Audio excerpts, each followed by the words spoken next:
Sempre digo, pastor Vasti, pastor Eduardo, que quando as pautas versam sobre batalha espiritual, sobre essas questões da espiritualidade, dessa questão com o mundo, vamos dizer, metafísico, sobrenatural propriamente dito, são programas que eu aprendo à beça, né? E não é discurso, né? É fato. Eu tenho feito um curso aqui, né, nesses programas que eu tenho feito com a pastora Vasti e a pastora Eduardo, aprendo a cada programa e hoje vou aprender muito mais. E já começo com a pergunta chave do programa. Vou começar com as damas, viu, Vasti? Diferença de opressão para possessão. A minha origem evangélica é de uma igreja muito conservadora. Acho que nem sei se é a sua. A minha. É a sua. Então você sabe da dificuldade que eu tive em entender essas coisas. Diferenças. A pessoa opressa, a pessoa possuída. O que é? Qual a diferença que é? Na verdade, existe diferença entre opressão, possessão e vou colocar mais uma palavrinha que é o endemoniamento. Opa! Né? E se a gente for entrar, estudar, que os teólogos dizem, a gente vai para uma certa linha, a gente vai ver que existem muitas opiniões. Sim. Mas eu quero trazer aqui hoje, acredito que o pastor também, aquilo que não que a teologia explica, mas aquilo que os nossos olhos veem de perto com os nossos atendimentos e ministrações. Tá? Então, eu prezo para falar assim, eu não sei qual a linha do pastor, que possessão e opressão existe uma diferença. Dentro da possessão, a gente vai colocar o endemoniamento, que eu trabalho assim. A possessão é quando a pessoa é totalmente dominada por espíritos das trevas, corpo, alma e espírito. Ela não tem nenhuma ação sobre isso. Então vamos fazer o seguinte, não vai para endemoniamento como uma subclassificação, para não, senão eu não vou entender direitinho. Vamos lá. Tá. Então, possessão a pessoa, ela... Totalmente possuída, corpo, alma e espírito. Certo. Tá?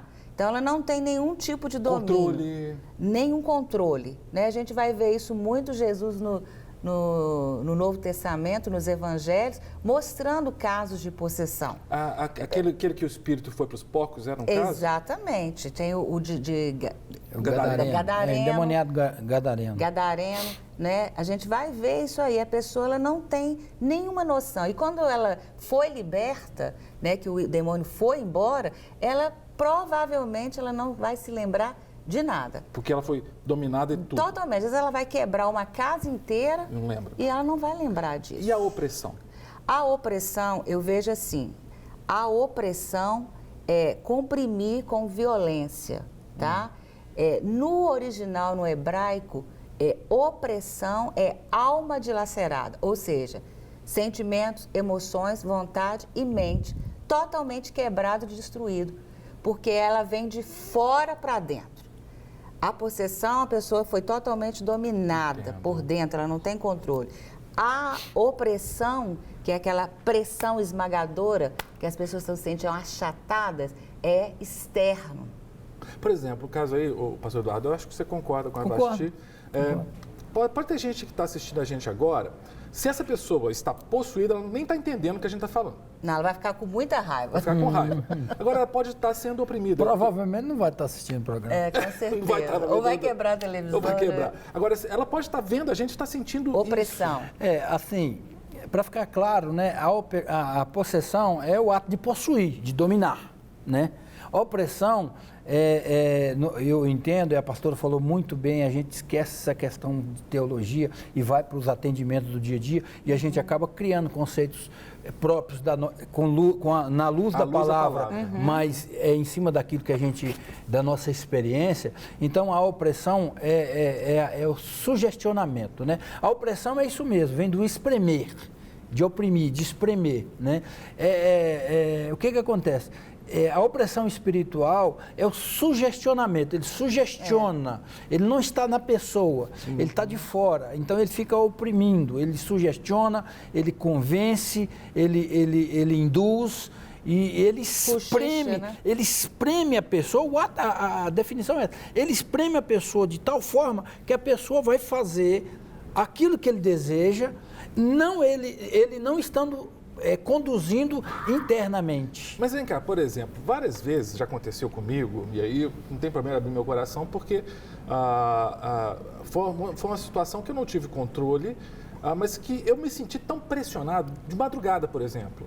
Eu estava dormindo, aí eu comecei a ter um sonho muito ruim, sonho assim, às vezes eu queria falar, às vezes era uma situação que eu estava numa luta espiritual.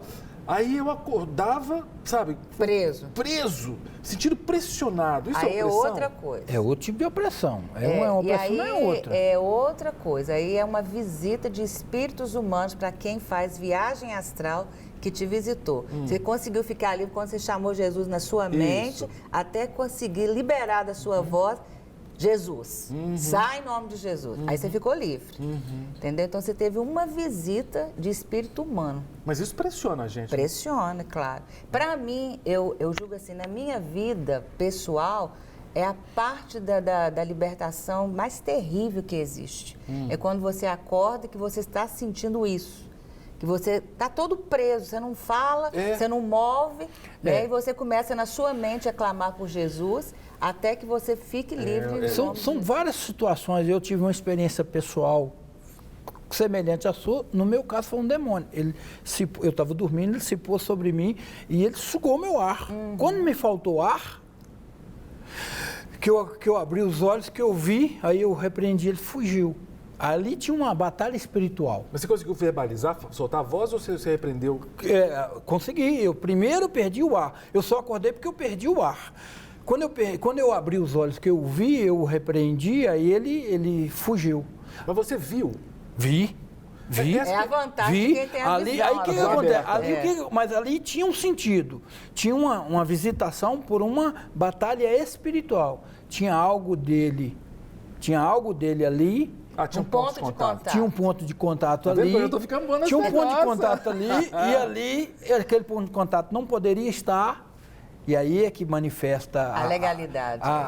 Ele entrou porque podia ter entrado, e ali, mas também Deus tem compromisso, e ali é que se manifesta o poder da luz sobre as trevas. A obra interrompeu, e aí por isso que veio a luz. Então nós estamos falando do caso aqui de possessões. Não.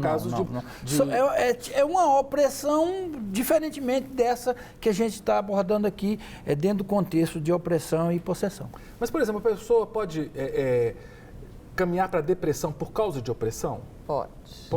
É derivada. Uma das consequências, das causas, né, de alguém que está oprimido, é caminhar para a depressão, que pode chegar a um suicídio. Vai decorrer no suicídio.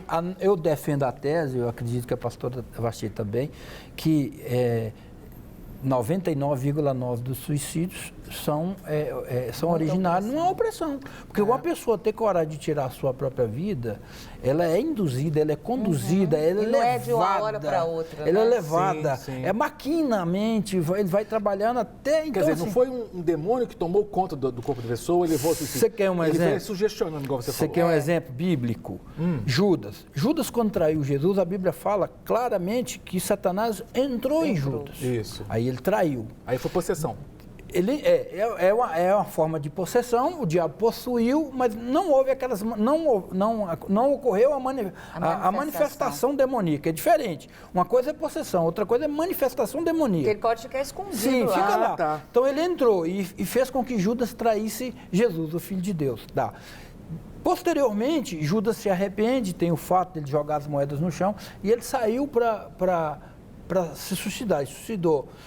Eu defendo a tese que ali ele foi, o diabo já não estava mais nele, mas o diabo o oprimiu e o induziu a suicidar. Você já traiu o Filho de Deus, você já fez o que você fez, não te resta mais nada, por que você não tira a sua vida? Aí conjectura não tem minha. Mais perdão para você. E na realidade é um engano que tinha, né? E pastor Vasti, a gente sabe que as últimas semanas, meses, alguns líderes, inclusive evangélicos, chegaram a esse ponto. E você fica assim, gente, isso não é normal. Não é. Tem que ter uma pressão espiritual, né? Muito forte. É um ato de desespero. É um ato de desespero Mas nessa inexplicável. hora, o que a pessoa tem que fazer? O que você sugere? Porque Primeiro tem muita buscar gente... uma ajuda. Isso. Não é? Se você não está dando conta sozinho, por isso que existe a igreja, graças por a isso Deus, que né? existem os pastores, Sim. por isso que existem os profissionais da saúde, Sim. psiquiatra, psicólogo. Nós estamos aqui para ajudar. Né? Então, às vezes, o que acontece? A pessoa vai no último limite dela. Exatamente. E aí ela já não dá mais conta. E pior quando é líder, né, pastora? Se chamar de Vasti, não liga não. Não, porque... tudo bem, pastor. O Vasti, mas porque, às vezes, por ser líder, a pessoa fala assim, mas como é que pode? Era pastor, é pastor. Mas exatamente por ser líder, às vezes ele fica segurando aquilo, porque ele fala assim, não posso dar sinal de fraqueza, sabe? Quem é minhas ovelhas? Mas a gente tem que entender o seguinte, todo psicólogo, ele tem um psicólogo. Tem que ter, né? Tem que ter. Tem, não é? E nós, pastores, precisamos de entender que nós não somos super-homem e super-mulher. O psicólogo, ele faz uma supervisão. A minha esposa é psicóloga cristã, e assim, ela tem atendido muito no consultório dela, até muitas demandas até que são origens espirituais, aí chega lá. E assim, ela tem a supervisão. Eu faço a supervisão dela, da questão espiritual, e ela tem a sua psicóloga. Exato. Que faz a supervisão, para ela descarregar, para ela descarregar. Porque como é que, por exemplo, ela atende 8 pessoas, 10 pessoas num dia. E assim, e aí onde ela vai descarregar aquilo? Ela precisa descarregar. O pastor também precisa. O pastor precisa. Hoje em dia, antigamente, lá naquela época nossa, lá, o pastor era super-herói e ele segurava o tranco sozinho. Hoje com o modelo de célula, com a supervisão 1 a 1, ficou mais fácil. O pastor tem alguém com quem ele descarregue também. Hoje está mais light. Antigamente era mais difícil. Hoje está assim, tá mais tranquilo. Eu tenho visto isso. Uma coisa que o Rema gosta de trabalhar é tendo um contato sempre com o psiquiatra.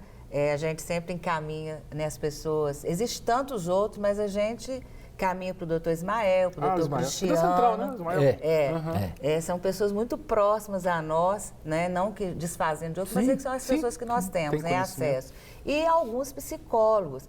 E o que acontece? Chega para nós, a gente entendeu que ali não é só um lado espiritual, existe um lado que precisa de uma terapia, ou até mesmo que o quadro já se agravou, que precisa de medicamento, a gente encaminha. Como eles também encaminham para nós. Esse quadro que chegou no psiquiatra ou na terapia, viu que não é só emocional, nem só um quadro psiquiátrico, eles já encaminham para os gabinetes pastorais. Você está falando, o Ministério Rema, para quem é da Lagoinha, por exemplo, ou quem não é da Lagoinha, mas quer, o Ministério Rema, ele funciona... Na Casa Pastoral, no 3º andar. A Casa Pastoral não, Casa Pastoral Rua Pitangui, na Pitangui, né? É na Pitangui. Rua Pitangui. 3º andar. Isso. Na subidinha, no comecinho da subidinha. Depois da pizzaria. Né? E aí a pessoa marca horário? Como ela é que pode chegar lá de segunda a sexta, a partir das 14 horas. Nós vamos ter sempre pastores de plantão, para começar os atendimentos. E nós temos os nossos cursos, né? Inclusive, começa agora, dia 28 de fevereiro. Tem o módulo 1, que é Batalha Espiritual e Cura Interior, módulo 2 e o módulo avançado, que é Escola de Libertadores. Vou fazer o curso, 6 quarteirões de casa. Você mora pertinho? Então, será um prazer. Mas o que acontece? Dessa questão pastoral. No meu caso, meu ministério é um ministério de apoio, né? Eu trabalho com libertação. E muitos pastores me procuram. Imagino. Pedindo ajuda. E a gente acaba fazendo o que a gente chama na psicologia, de supervisão. Faz a supervisão em relação a ele, a família, a casa, que é um problema pastoral. Na nossa casa, nós não somos pastores. Lá em casa eu não sou pastor. Você tem que ser marido e pai. Eu sou marido e pai.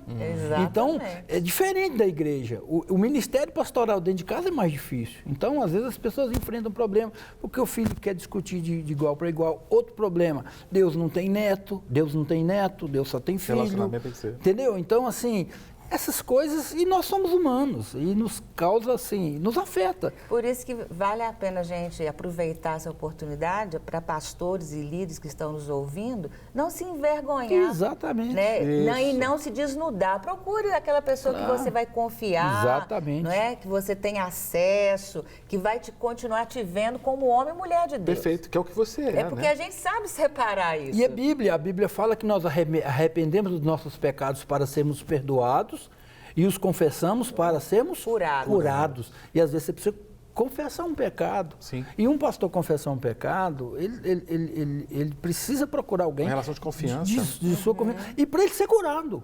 Por que é Você fica importante a segurando, cura? né? Para ele não voltar, perfeito. né? Para ele não viver doente. É verdade. Né? A gente está fugindo um pouco do tema, Não, mas está dentro do tema. Mas né? é porque hoje, infelizmente, os nossos pastores, nós estamos vivendo isso. Né? E porque a gente não tem esse acesso, essa liberdade de abrir o coração, aí bota uma corda no pescoço. E nós estamos falando, então, pelo que eu estou entendendo, que pastores e líderes, inclusive, não sei se mais, mas com certeza é um foco preferencial dos demônios para oprimirem, porque ele leva né? um rebanho inteiro, né? Se o pastor não está bem, o rebanho todo vai estar... Mas sabe uma coisa que eu lembro? Eu servi exército ainda na época do regime militar e tudo. Na época eu fiz um curso no 12º Batalhão de Infantaria para ser um aspirante oficial. Uma das coisas que a gente aprendia é que na guerra, o pessoal pensa, já viu esses filmes de guerra? Aí é como se o capitão tivesse aquelas insígnias, general tinha insígnia. Gente, na guerra, não fica essas coisas, você não mostra quem você é. Se você está numa ação de combate, você não mostra que você é um tenente, que você é um capitão, que você é um general. Você não pode mostrar porque o inimigo vai tentar... Se ele mata o general, ele desestrutura uma tropa inteira. Cássio, desde muito tempo eu tenho uma opinião que a principal estratégia do diabo, ele tem várias, uma das principais é atuar no crente para ele perder a referência, o cristão, o Bíblia, antigamente era o Bíblia, era o crente, né? Cristão, hoje é evangélico, evangélico ficou um negócio parecido com genérico, né?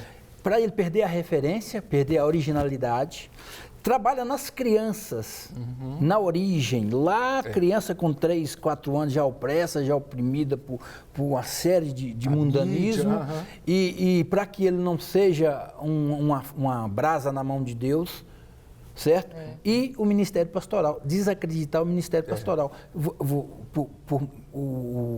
Ser pastor é algo, acaba sendo pejorativo. Por quê? Para que a pessoa tenha vergonha de assumir o ministério pastoral, porque aí o diabo ele tem a sua vitória. Então ele age nesses três. Dentro dessas patentes, a Sônia que está aqui comigo, né, intercedendo ali, ela sempre diz o seguinte: enquanto crente normal, vamos falar assim, eu gosto de falar isso, crente normal, lá no inferno tem uma foto 3x4 de todo mundo. Mas a partir do momento que você tem uma patente, você tem um outdoor. Então, porque é certeiro. Algo preferencial. É lógico, né? Agora, é interessante quando se fala de criança, eu tenho um Ministério de Libertação também com crianças. Eu e a pastora Vera e alguns irmãos também lá no gabinete. E é impressionante o nível de possessão e endemoniamento em crianças. Hoje está difícil. Tá? É claro que vem muita coisa lá dos pais, né? Mas muita coisa que elas já receberam através da própria televisão, através de jogos. Estão relativizando tudo e aí está ficando aberto demais. E assim, a internet, a televisão, é uma janela, né, de aberta do mundo espiritual para dentro da sua casa. Sim. Com certeza. E entra, sai da televisão e entra, sai do computador e entra. Eu tenho um testemunho lá na minha casa. Minha filha, Maria Eduarda, hoje ela tem 12, ela com 9 anos, eu falando sobre ponto de contato e mensagem subliminar para eles, falando sobre o que a gente pode ver, o que a gente pode ver, o que a gente recebe vindo da televisão. Ela falou: pai, eu sei, tem um jogo na internet, quando eu ponho para jogar, vem um demônio e fica atrás de mim. Eles sabem mais do que a gente. Eu falei: como é que você não fala um negócio desse comigo? Não, pode ficar tranquilo que eu resolvi. Eu e a pastora Vera, a gente vai ter até agora um módulo, agora em março, dura uma semana, Liberte-se dos Traumas da Infância, que nós montamos esse curso para trabalhar com o adulto, para ministrar a vida de criança. Só que nas ministrações, os adultos, eles foram ficando libertos. Olha. Então, eu e a pastora Vera, nós temos muitas experiências. Pode vir um dia, se eu quiser, aqui. Claro, será ótimo. Para falar sobre libertação de crianças. Para receber todas as novidades do canal, inscreva-se. E se curtir o vídeo, clique em gostei. Aproveite para acompanhar a Rede Super nas redes sociais.